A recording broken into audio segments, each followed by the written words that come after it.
अस्सलाम वालेकुम। आज मैं शेयर कर रही हूँ गोल्डन मसाला मिल्क। सर्दियों में बहुत फ़ायदेमंद है।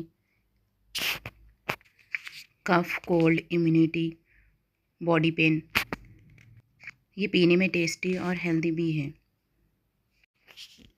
30 ग्राम काजू ले लें, इसे ड्राई रोस्ट कर लें थोड़ा सा लाइट। फिर बादाम भी 30 ग्राम, पिस्ता भी 30 ग्राम। इन सबको थोड़ा सा ड्राई रोस्ट कर लें, फिर निकाल लें। अब ग्राइंडर जार में निकाल लें। फिर इसमें 1 टीस्पून हल्दी पाउडर डालें,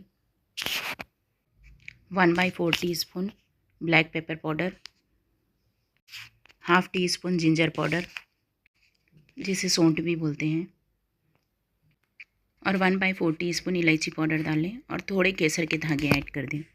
अब मोटा मोटा ग्राइंड कर लें। अब इसका दूध भी बना लेते हैं। 1 गिलास दूध ले लें,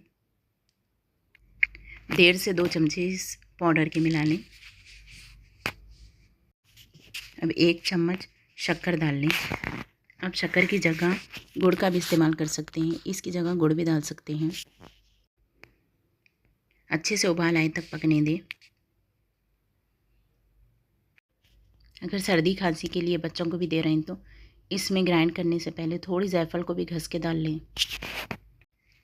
1 से 2 उबाल आए तक पका लें, फिर निकाल कर सर्व करें। लीजिए, golden masala milk is ready. ये दूध हेल्दी के साथ टेस्टी भी है। बच्चे बड़े बहुत शौक़ से पिएंगे। अगर आपने हमारे चैनल को सब्सक्राइब नहीं किया है तो सब्सक्राइब कर लें और बेल आइकन को ऑन कर लें। फैमिली एंड फ्रेंड्स के साथ शेयर करें और कमेंट करें।